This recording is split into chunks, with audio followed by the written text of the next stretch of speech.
Hello नमस्कार मित्रहो, आज आपण या ठिकाणी HSC व्होकेशनल विभागांतर्गत animal husbandry and dairy technology किंवा त्यालाच आपण पशुसंवर्धन आणि दुग्ध तंत्रज्ञान या विषयाअंतर्गत पेपर फर्स्ट जो आहे 1 नंबरचा दूध उत्पादन आणि व्यवस्थापन या पेपरचे 2 प्रकरणं जे आहेत ते इथून मागच्या व्हिडिओमध्ये आपण त्या ठिकाणी बघितलेले आहेत। आज आपण एक नवीन प्रकरण नंबर 3 ते त्या ठिकाणी चालू करणार आहोत।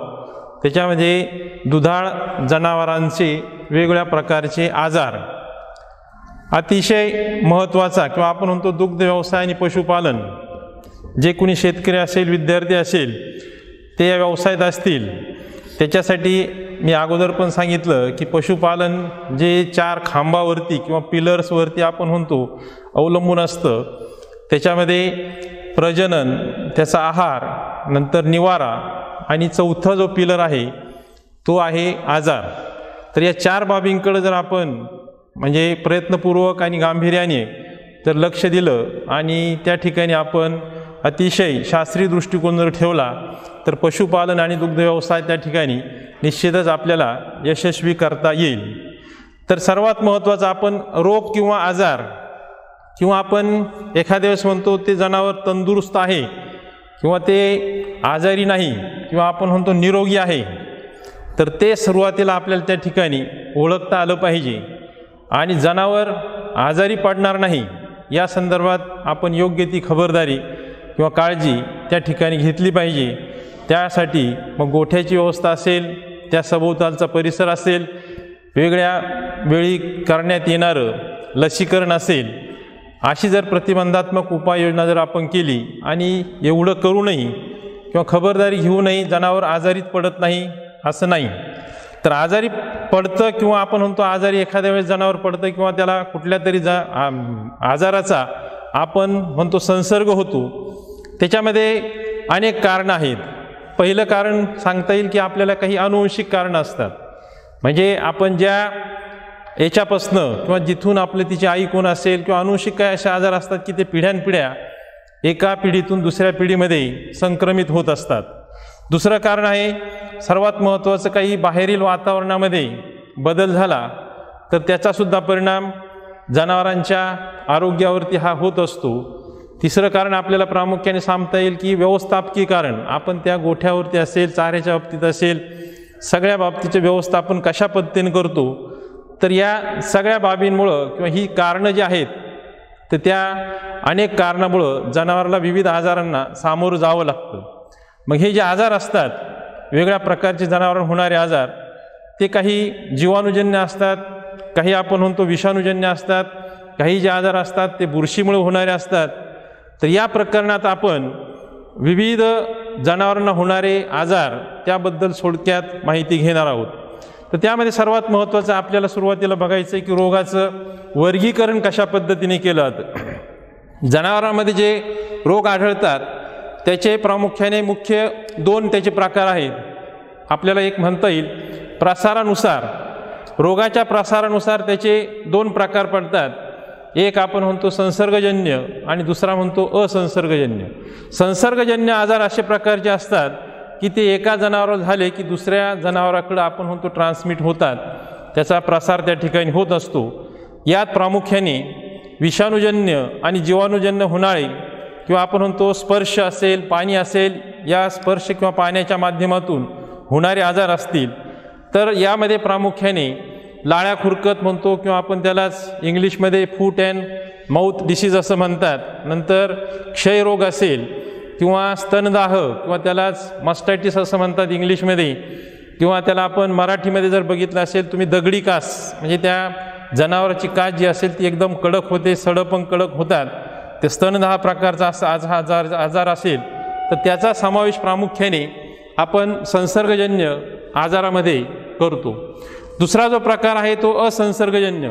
असंसर्गजन्य म्हणजे त्या संपर्कामुळे किंवा एका जनावर दुसऱ्याच्या संपर्कात आलं किंवा त्याचं पाणी उष्ट पाणी असेल ते दुसऱ्या जनावराने पिलं तर त्यामुळं सुद्धा तो आजार होत नाही, परंतु त्याची कारणं वेगवेगळी असतात। नंतर असे जे आजार असतात ते त्या जनावरापुरते मर्यादित असतात आणि मी आत्ता सांगितलं त्या पद्धतीने संपर्काचा त्याच्यावरती काही परिणाम होत नाही. उदाहरणार्थ पोटफुगी असेल, जनावर आपण म्हणतो फुगतं चारा खाल्यानंतर, किंवा मिल्क फिवर म्हणतात इंग्लिशमध्ये, किंवा दूध ज्वर असतो. काय होतं त्याच्यामध्ये, जनावर व्याल्यानंतर सर्वात महत्त्वाचं त्याच्या शरीरातलं कॅल्शियम जे असतं ते सडनली किंवा अचानक कमी होतं, कारण अगोदर ते साठलेलं असतं आणि आपण एकदम दूध काढायला चालू करतो त्यावेळेस त्या जनावराच्या शरीरातली जी कॅल्शियमची लेवल असते ती त्या ठिकाणी कमी पडते आणि मग त्याच्यामुळे जनावराला एक प्रकारे ताप येतो, त्याला मिल्क फिवर असं म्हणतात. म्हणजे पोटफुगी आणि मिल्क फिवर यासारखे जे आजार असतात ते आपण म्हणतो असंसर्गजन्य प्रकारामध्ये त्या ठिकाणी येतात. त्याच्यानंतर रोग होण्याच्या कारणानुसार, आता रोगाची कारणं कोणकोणती आहेत? जीवाणूमुळे होणारे रोग आहे समजा, त्याला आपण जीवाणूमुळे होणारे रोग म्हणतो. उदाहरणार्थ घटसर्प असेल, त्याच्यानंतर एक टांग्या किंवा त्याला फऱ्या म्हणतात. दुसरा संसर्गजन्य आपण म्हणतो गर्भपात असेल किंवा त्यालाच ब्रुसेलोसिस असं म्हणतात. आणि तिसरा आजार जो आहे स्तनदाह. हे 4 आजार जे आहेत ते प्रामुख्याने आपण म्हणतो जीवाणूमुळे होतात. दुसरा जो प्रकार आहे विषाणूमुळे होणारे आजार, व्हायरल डिसीज. जीवाणूमुळे सगळ्यात महत्त्वाचं लाळ्या खुरकत असेल किंवा त्याला इंग्लिशमध्ये लाळ्या खुरकत त्याला आपण फूट अँड माउथ डिसीज म्हणतो. दुसरा जो आजार आहे तिवा म्हणजे इंग्लिशमध्ये त्याला 3 days फीवर म्हणतात. म्हणजे त्या जनावराला 3 दिवस आपण म्हणतो ताप राहतो, म्हणून त्याला तिवा असं त्या ठिकाणी म्हटलं जातं. हे विषाणूमुळे होणारे प्रामुख्याने 2 आजार आहेत. आदिजीवीमुळे होणाऱ्या आजारांमध्ये थायलेरियासिस, नंतर सरा, नंतर लाल लघवी किंवा लाल लघवीलाच इंग्लिशमध्ये बॅबेशियोसिस असं सुद्धा त्या ठिकाणी म्हटलं जातं. चौथा जो प्रकार आहे परजीवीमुळे होणारे वेगळ्या प्रकारचे जे आजार आहेत, त्याच्यामध्ये विविध प्रकारचे जंत आपण बघितलं की गोल जंत असतील किंवा चपटे जंत असतील ते परजीवी किंवा आपण म्हणतो परोपजीवी, दुसऱ्यावर जगणारे, तर त्याच्यामध्ये त्यांच्या परजीवीमध्ये समावेश होतो. शरीर संस्थात्मक म्हणजे समजा एखाद्याची आपण म्हणतो ना शरीरामध्ये समजा पचन संस्था असेल, श्वसन संस्था असेल किंवा आणखी इथली नर प्रजनन संस्था असेल किंवा मादी प्रजनन संस्था असतील, त्या शरीर संस्थेमध्ये जे काही आजार होतात त्याला आपण शरीर संस्थात्मक आजार या गटामध्ये टाकलेला आहे. याच्यामध्ये प्रामुख्याने अपचन असेल किंवा पोटफुगी असेल तर हे आजार जे आहे आपण म्हणतो पचन संस्थेचे विकार आहेत. तशा पद्धतीचे आजार हे शरीर संस्थात्मक आजारामध्ये येतात. आणि 6वा त्याच्यामध्ये चयापचयाचे आजार, मी आत्ता जो सांगितला मिल्क फिवर किंवा त्यालाच दूध ज्वर असं म्हणतात. आणि शेवटचा त्याच्यामध्ये आहे किंतन बाधा. आता याच्यामध्ये सर्वात महत्त्वाचं आपल्याला आयडेंटिफाय करता आलं पाहिजे, निरोगी आणि आजारी जनावर ओळखता आलं पाहिजे. आता निरोगी आणि आजारी जनावर जर ओळखायचं असेल तर आपल्याला निरोगी जनावराची आपण जे म्हणतो ना काही वैशिष्ट्य त्या ठिकाणी माहिती पाहिजे. मग त्याच्यावरून आपल्याला करता येईल की आपण हे जनावर समजा आजारी पडलं हे सहजासहजी ओळखता येईल. जितक्या लवकर तुम्ही ते आयडेंटिफाय करू शकाल गोठ्यामध्ये लवकरात लवकर तेवढं त्याच्यावरती उपचार होतील. आणि पुढचा जो म्हणतो ना आजार वाढीचा, एखाद्या समजा तुमच्याकडे एखादं जनावर आजारी पडलं आणि त्याच्याकडे आपलं लक्षच गेलं नाही, 3रा 4था दिवस झाला तरी आपण त्याच्यावर लक्ष गेलं नाही, पहिल्याच दिवशी झालं तर आपलं लवकरात लवकर त्याच्यावरती नियंत्रण करता येतं. परंतु जितका दिवस त्याच्यामध्ये किंवा कालावधी आपण म्हणतो जास्त जाईल तितकं तो पुन्हा रोग बरा करण्यासाठी सुद्धा तेवढाच त्या ठिकाणी जास्त हा खर्च आपल्याला त्या ठिकाणी करावा लागतो. म्हणून निरोगी जनावर सगळ्यात महत्त्वाचं, निरोगी जनावर जे असतं ते एकदम तरतरीत दिसतं आणि तजेलदार दिसतं. असं सुकलेलं किंवा पेंगाळलेलं असं त्या ठिकाणी दिसत नाही. चेहरा तरतरीत असतो आणि तुम्ही जर गोठ्यामध्ये किंवा त्याची जर जवळ गेले तर ते असं आपण म्हणतो ना तुमच्या आल्याची एक प्रकारे काय त्याचं प्रतिसाद देतं, कान टवकारतं, तुमच्याकडं बघतं. आणि ज्या ठिकाणी तुम्ही समजा आवाज दिला असेल तर त्या आवाजाच्या दिशेने ते काय करतं, मान उंच करून त्या ठिकाणी बघण्याचा प्रयत्न करतं किंवा तुमची दखल घेतं. निरोगी जनावर असेल तर त्याची कातडी मऊ लागते. आता कातडी मऊ म्हणजे आपण चिमटीमध्ये जर धरली तर अशी शरीरावरची कातडी त्याची एकदम मऊ, राड किंवा आपण तो एकदम राड किंवा अशी जाड लागायला नको आहे. आणि ती कातडीसुद्धा एकदम मऊ आणि तजेलदार दिसते, चकचकीत दिसते. जसं की आपण एखाद्या जनावरती तेलाने मालिश करतो आणि त्या जनावराची कातडी जशी चकचकीत दिसते तशी निरोगी जनावराची कातडी त्या ठिकाणी दिसायला पाहिजे. मग आता हे झालं समजा निरोगी जनावर. मग आजारी जनावर असेल तर ते कसं ओळखायचं, त्याचे एकूण समजा 10 9 ते 10 त्या ठिकाणी काय सांगितले, त्याचे वैशिष्ट्य सांगितले की त्यावरून पण आपण आयडेंटिफाय करू शकतो, ओळखू शकतो की त्या जनावराला कुठल्या तरी आजाराची त्या ठिकाणी बाधा झालेली आहे. आता मी सांगितलं निरोगी जनावर एकदम तजेलदार दिसतं, त्याच्या विरुद्ध आजारी जनावर असेल तर ते निस्तेज दिसतं. सर्वात महत्त्वाचं ती सुस्त वाटतात आणि त्यांच्या डोळ्यामध्ये एक प्रकारची चमक किंवा चकाकी त्या ठिकाणी दिसून येत नाही. कातरी कोरडी दिसते. मी जसं सांगितलं आत्ता की निरोगी जनावर असेल तर ते एकदम चकचकीत दिसते, तेलकट दिसते. जर त्या जनावर तुम्ही केस बघितले अंगावरचे तर ते साधारणतः थोडेसे उभे राहिल्यासारखे दिसतात, एकदम असे त्वचेला चिकटून दिसत नाही. आणि मग रंगामध्ये त्याच्या मानेवर तुम्हाला एक डार्क कलर दिसेल, पाठीवरती वेगळा, म्हणजे कलर म्हणजे असं होणार नाही पांढरा दिसतो काळा दिसतो असं नाही होणार, परंतु त्याच्यामध्ये कलरमध्ये व्हेरिएशन दिसेल. मानेवरचे केस उभे राहतील, पाठीवरचे केस उभे राहतील, पाठीमागचा भाग एकदम प्लेन केस दिसतील, असे त्याचे केस त्या ठिकाणी उभे राहतात. नंतर नागपुडीचा भाग जो नागपुडी जवळचा भाग असतो त्याला मोफेल म्हणतात. त्या ठिकाणी जर तुम्ही बघितलं तर निरोगी जनावर असेल ना तो भाग कायम असा ओलसर घाम आल्यासारखा त्या ठिकाणी दिसून येतो. पण आजारी जनावर असेल तर त्या नागपुडी जवळची जी त्वचा असते दोन्ही नागपुड्याच्या मधला भाग जो असतो तो त्या ठिकाणी कोरडा पडतो. तर तो निरोगी जनावरामध्ये एकदम असा ओलसर घाम, त्याच्यावरती घामाचे असे टिपके टिपके आल्यासारखे आपल्याला त्या ठिकाणी दिसतात. दुसरा महत्त्वाचं त्याची वैशिष्ट्य सांगितलं, आजारी गुरे जे असतील, समजा कळपाने तुमचे जनावर असतील मोकळे सोडलेले, तर ही आजारी जनावर काय करतात, कळपापासून थोडेसे लांब राहण्याचा प्रयत्न करतात, ते कळपात मिसळत नाहीत.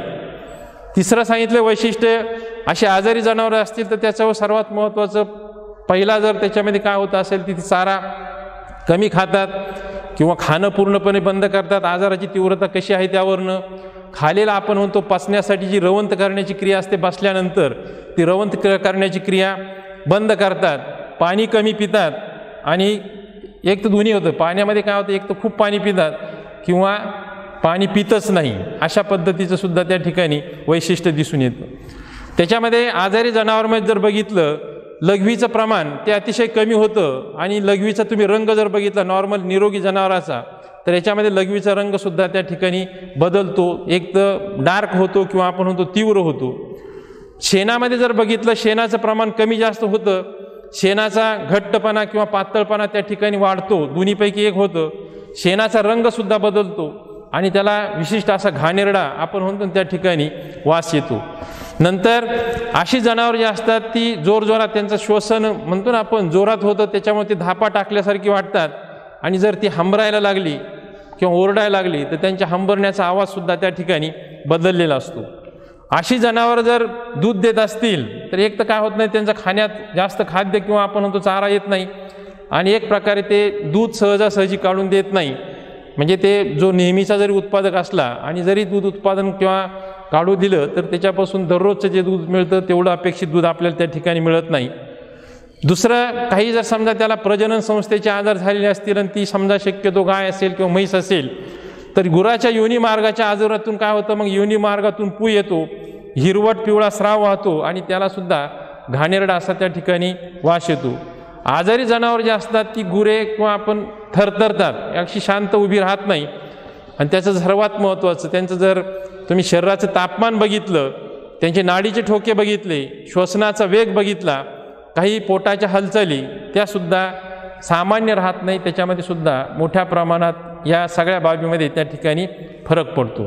तर अशा पद्धतीने आपल्याला निरोगी आणि आजारी जनावर त्या ठिकाणी ओळखता आलं. मी अगोदर सांगितलं ओळखता आलं तर आपण त्याच्यावरती लवकरात लवकर उपाययोजना करू शकतो आणि उपाययोजना लवकर केली तर ते जनावर लवकर त्या ठिकाणी बरं होईल. आता याच्या पुढचा मुद्दा आहे त्या ठिकाणी आपल्याला जे वेगवेगळ्या प्रकारचे मी सांगितले रोग होण्याच्या कारणानुसार जीवाणूजन्य आजार कोणते, विषाणूजन्य आजार कोणते, आदिजीवीमुळे होणारे आजार कोणते, परजीवीमुळे होणारे आजार कोणते, शरीर संस्थात्मक आजार कोणते आणि चयापचयाचे आजार कोणते, याच्यामध्ये सविस्तर आपल्याला एका रोगाची माहिती, त्यामध्ये समजा लक्षणे असतील किंवा आपण म्हणतो त्याच्यावरती काय उपचार करायला पाहिजे, अशा पद्धतीची एक या ठिकाणी आपण माहिती घेणार आहोत.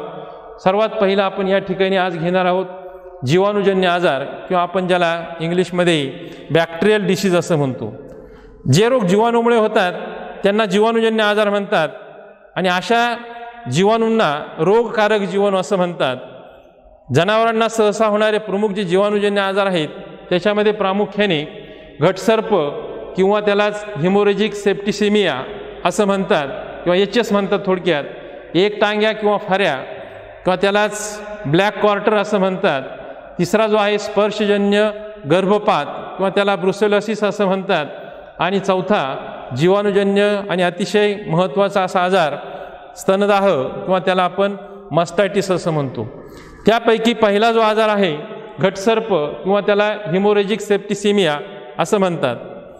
हा आजार जो आहे तो प्रामुख्याने गाय आणि म्हशींना होणारा प्रमुख असा जीवाणूजन्य आजार आहे. भारतामध्ये सर्वत्र आढळणारा आणि ज्या भागामध्ये जलसिंचनाची सोय आहे, जलसिंचन म्हणजे आपण म्हणतो समजा ना शेती त्या ठिकाणी बागायती आहे, त्या भागामध्ये हा आजार प्रामुख्याने मोठ्या प्रमाणात आढळून येतो. उन्हाळा संपून गेला समजा, उन्हाळा आणि पावसाळा सुरू होण्यापूर्वी रोगाची लागण होते. ज्या वातावरणामध्ये आर्द्रता थोडीशी जास्त आहे आणि थंड हवामान असल्यास लाळेमार्फत याचे विषाणू जे असतात ते खाद्यातून किंवा रोगाची आपण म्हणतो ना इतर माध्यमातून साथ पसरते.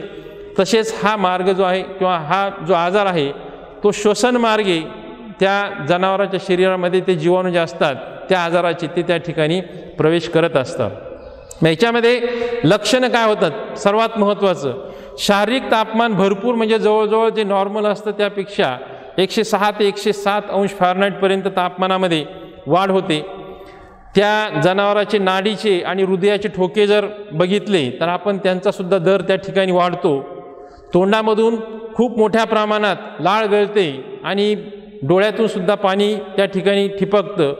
नाकातून पातळ स्राव येतो, जसं की आपण आपल्याला म्हणतो सर्दी झाल्यानंतर ज्या पद्धतीचे लक्षणे दिसतात तशीच लक्षणं जनावरांमध्ये एक प्रकारची त्या ठिकाणी सर्दी होते, श्वसन मार्गाचा त्रास होतो, त्याच्यामुळे श्वासोच्छ्वास घेण्याला खूप त्रास होतो. सगळ्यात महत्त्वाचं म्हणजे याच्यामध्ये घशाला सूज येते आणि घशाचं ज्यावेळेस श्वसन चालू असतं त्यावेळेस त्याच्यातनं घरघर असा आवाज येतो, घरघर असा त्या ठिकाणी आवाज येतो. तात्काळ जर उपचार झालं नाही म्हणजे लवकर जर तुम्ही त्याच्याकडं लक्ष दिलं नाही आणि दुर्लक्ष झालं तर 10 ते 72 तासामध्ये त्या जनावराचा आपण म्हणतो त्या ठिकाणी मृत्यू होऊ शकतो. मग याच्यावरती प्रतिबंधात्मक उपाय काय होऊ नये म्हणून काय करायचं? घटसर्पाची लस जी असते ती पावसाळ्यापूर्वी, पावसाळा सुरू होण्यापूर्वी मे जूनमध्ये काय करायची? प्रतिबंधात्मक लसीकरण त्या जनावराचं करून घ्यावं. दुसरा जो आजार आहे तो आपण त्याला म्हणतो एक टांग्या किंवा फऱ्या किंवा त्यालाच इंग्लिशमध्ये ब्लॅक क्वार्टर असं म्हणतात. फऱ्या हा जलद गतीने पसरणारा जीवाणूजन्य असा प्रमुख आजार आहे. त्याचा मुख्य जे म्हणतो ना कॉझल ऑर्गॅनिझम आहे तो क्लॉस्ट्रिडियम चोवाय नावाच्या जीवाणूपासून हा रोग होतो. हा रोग प्रामुख्याने कोणत्या वयोगटामध्ये होतो? तो साधारणतः 6 ते 24 महिन्याच्या जी सदृढ वासरं असतात, निरोगी वासरं असतात, लहान वयामध्ये हा मोठ्या प्रमाणात होतो. आणि हा कशामुळे होतो? तर रोगी जनावरांच्या संपर्कात दूषित झालेल्या पाणी आणि खाद्यामुळे या रोगाचा प्रसार जो असतो तो प्रामुख्याने होतो. जनावरांना झालेल्या जखमांमधून सुद्धा ह्या रोगाची आपण म्हणतो त्या ठिकाणी लागण होऊ शकते. आता याची लक्षणे काय? जनावराचा जो ताप असतो साधारणतः 106 ते 108 अंश फॅरनहाईटपर्यंत वाढतो. ते जनावर दररोजचं जे चारा खातं त्याच्यामध्ये 50-60% त्या ठिकाणी घट येते, म्हणजे त्याची आपण म्हणतो भूक मंदावते. तिसरा जो महत्त्वाचे त्याचे लक्षण आहे जनावराची मान, मांड्या, पायाचा फरा म्हणजे त्याला फऱ्या का म्हटलं? त्याच्यामध्ये सगळ्यात महत्त्वाचं फरा म्हणजे ज्या ठिकाणी त्या पायाचा जॉईंट आपण म्हणतो शरीराशी झालेला असतो जनावराचा किंवा पायाचा फरा, पाठ यावरती काय येते? वायुयुक्त काळी सूज येते. आपण म्हणतो ती त्वचा त्या ठिकाणची स्वेलिंग झालेली दिसते किंवा सुजलेली दिसते. आणि सुजलेल्या भागावर जर आपण दाब दिला, असा हाताने दाब देऊन असं एका बाजूला जर ओढलं तर त्याच्यामध्ये आतमध्ये चरचर असा आवाज येतो, म्हणजे काहीतरी त्याच्यामध्ये म्हणतो ना आपण सेप्टिक झाल्यासारखं असं वाटतं. जनावरांचे तुम्ही ती म्हणतो ना आपण ती सूज असं दाबून तुम्ही चोळली की त्या ठिकाणी जनावर त्या ठिकाणी वेदना होतात आणि मग ते जनावर म्हणतो ना त्या ठिकाणी ओरडतं. सुरुवातीला सुजलेला भाग जर आपण बघितला तो गरम लागतो आणि वेदनादायक असतो, पण सूज आपण म्हणतो ना थंड, नंतर काय होते ती हळूहळू थंड होते आणि वेदनारहित होते. म्हणजे सुरुवातीला त्याच्यामध्ये वेदना येतात आणि गरम लागतं, नंतर थंड होते आणि ते एक प्रकार त्याच्यामध्ये कुठल्याही प्रकारची वेदना होत नाही. आणि दुसरं त्याच्यामध्ये पुढचं लक्षण असं असतं की जनावर तुम्ही जर लक्ष दिलं नाही, दुर्लक्ष केलं तर जनावराला चालताना त्रास होतो, म्हणजे ते लंगडतं आणि रोगाची लागण झाल्यानंतर जर 3 दिवसामध्ये आपण त्याच्यावरती उपचार केले नाही तर असं जनावर ह्या एकटांग्या किंवा फऱ्यामुळं त्या ठिकाणी दगावतं. उपचार काय करायचे त्याच्यावरती? सर्वात महत्त्वाचं, ज्या ठिकाणी त्याचा त्वचेवरती सुजलेला भाग असतो आणि ते सगळ्यात महत्त्वाचं आहे की आतल्या आत होत नाही, त्वचेच्या स्किनच्या आणि मसलच्या मध्ये त्या ठिकाणी असे म्हणतो ना फुगवट येतात किंवा सूज येते. सुजलेल्या भागावर काय करायचं? चाकूने काप द्यायचा सर्वात महत्त्वाचं, आणि त्यामधून काळसर आणि पिवळसर दुर्गंधीयुक्त स्राव जो असतो तो त्या ठिकाणी बाहेर काढून टाकायचा. कापलेला भाग जो असतो त्याच्यावरती जखम होऊ नये, त्या ठिकाणी जखम होते आपण कापल्यामुळं, त्याचं इन्फेक्शन होऊ नये म्हणून त्या ठिकाणी काय करायची, जखम जी पोटॅशियम परमॅंगनेटच्या द्रावणाने काय करायची, स्वच्छ धुवून काढायची आणि त्याच्यावरती जंतुनाशक मलम त्या ठिकाणी लावायचं. उपचार म्हणून काय करायचं? ऑक्झिटेट्रासायक्लिन एक प्रकारचं अँटीबायोटिक आहे, त्याचं काय करायचं? इंजेक्शनचा कोर्स त्या ठिकाणी पूर्ण करायचा. तर अशा पद्धतीने हा 2 नंबरचा आजार, एकटांग्या किंवा त्यालाच फऱ्या आणि इंग्लिशमध्ये ब्लॅक क्वार्टर असं म्हणतात. तिसरा जो जीवाणूजन्य आजार आहे तो स्पर्शजन्य गर्भपात किंवा त्यालाच आपण ब्रुसेलोसिस असं त्या ठिकाणी म्हणतो. ब्रुसेला अबॉर्टस विशिष्ट प्रकारचे जीवाणू आहे, ब्रुसेला अबॉर्टस या प्रकारच्या जीवाणूमुळे हा रोग होतो. हा रोग जनावरांकडून माणसाकडे सुद्धा संक्रमित होऊ शकतो आणि त्यामुळे आपण म्हणतो ना अधिकच धोकेदायक असतो. जे पशुवैद्य किंवा आपण म्हणतो जनावरांचे डॉक्टर असतात त्यांना ब्रुसेलोसिस आजार झालेला आहे असं जर समजलं तर ते त्या ठिकाणी विशिष्ट काळजी घेऊनच त्या ठिकाणचं काय करतात, त्या जनावराची ट्रीटमेंट त्या ठिकाणी करत असतात. कारण हा संसर्गजन्य आजारामधला एक आजार आहे.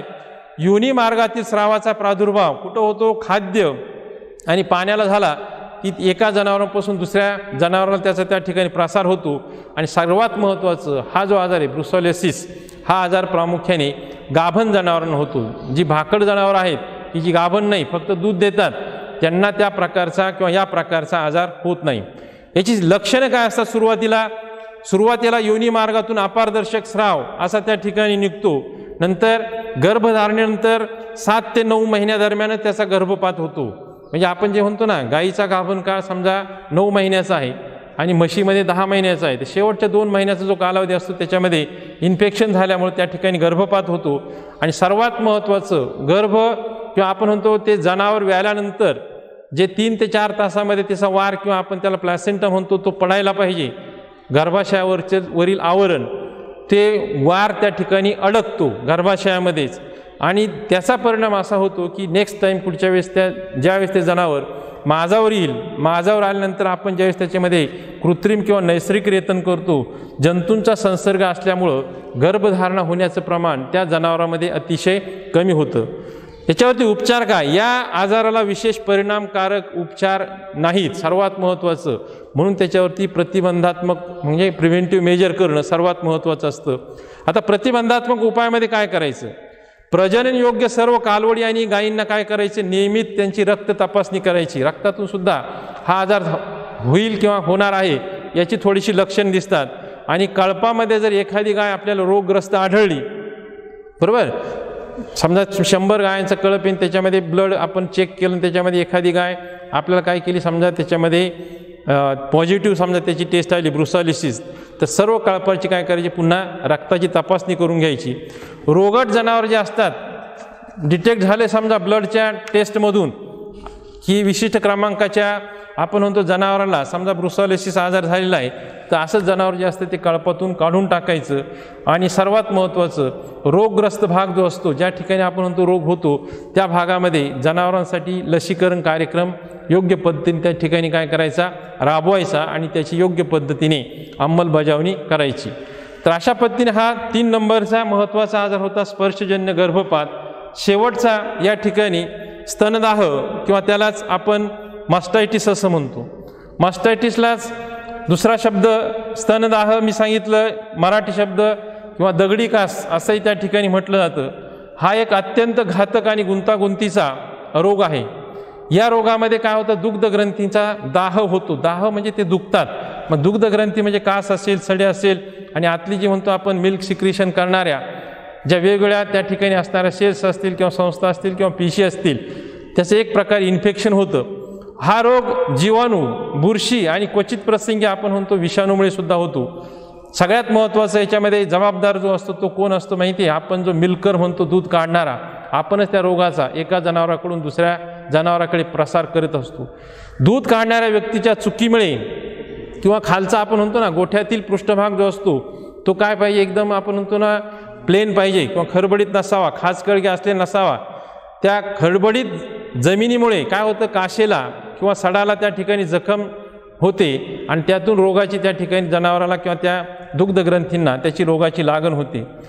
दुसरं महत्त्वाचं, वेळेवर दूध न काढणे, समजा सकाळच्या दररोजच्या वेळा न पाळणे. आणि दुसरं सर्वात महत्त्वाचं, चुकीच्या पद्धतीने दोहनाची पद्धत, फुल हँड मिल्किंग आपण वापरतो का किंवा नकलिंग करतोय. नकलिंग म्हणजे अंगठा दुमडून पद्धत चुकीची आहे. स्ट्रिपिंग पद्धत, लहान सडा असेल तर त्या ठिकाणी आपण म्हणतो उपयोगी आहे. मग अशा पद्धतीने तुम्ही जे दोहनाची जर अयोग्य पद्धत असेल तर या रोगाची शक्यता जास्त प्रमाणात बळावते. या रोगाच्या निदानासाठी स्ट्रीट कप टेस्ट याच्या साहाय्याने काय करू शकते, त्या रोगाचं त्या ठिकाणी आपल्याला निदान करता येतं. आता या रोगाची लागण झाली किंवा नाही हे कसं ओळखायचे, त्याची लक्षणं. सगळ्यात महत्त्वाचं, अशा जनावराची कास सुजते.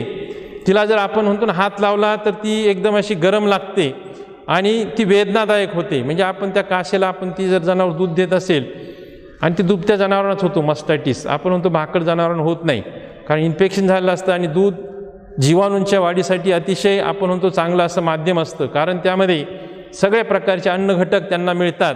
आणि दुसरं महत्त्वाचं, दुधामध्ये 85% पाणी असतं आणि जीवाणू फक्त आणि फक्त जे अन्नघटक असतात ते शोषून घेऊ शकतात.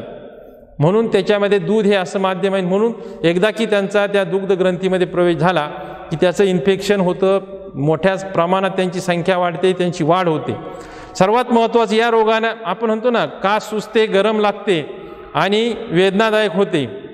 आणि अशा काशेतून तुम्ही जर म्हणतो ना आपण आपलं दूध जर काढलं तर ते दूधसुद्धा त्या ठिकाणी पिवळसर तपकिरी रंगाचं येतं, गुठळ्या येतात. त्याच्या मागचं कारण सर्वात महत्त्वाचं, दूध निर्मिती करणाऱ्या ज्या ॲल्व्युलाई आपण म्हणतो ना, दूध निर्मिती करणाऱ्या ज्या पिशी असतात त्याच्यामध्ये एक सिलेक्टिव्ह सेमी परमिएबल मेम्ब्रेन असतं.